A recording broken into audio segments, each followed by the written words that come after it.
Le ministre bruxellois de la mobilité s'apprête à présenter son plan taxi. C'est un petit casse-tête depuis 2 ans maintenant pour Pascal Smet.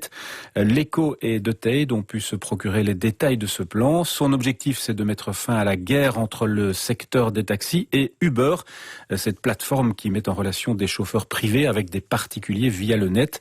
Alors, Jérôme Durand, qu'y a-t-il concrètement dans ce plan taxi ?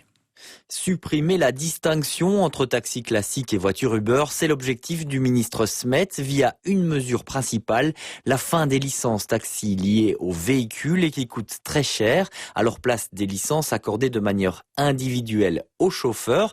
Et ces licences, les taximens les obtiendraient automatiquement. Les chauffeurs Uber, eux aussi, mais à condition de suivre une courte formation et de respecter les réglementations sociales et fiscales.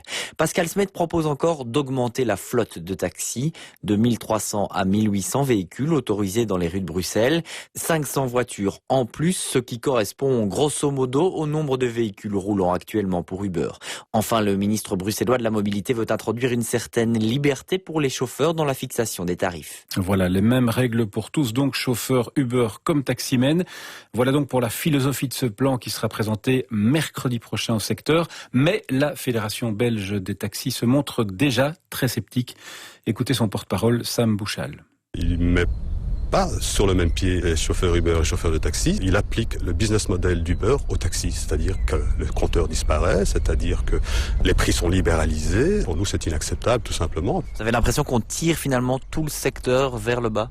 Absolument, et on le voit, parce que vous savez, au début, à l'arrivée d'Uber, les premiers opposants d'Uber étaient évidemment les taxis.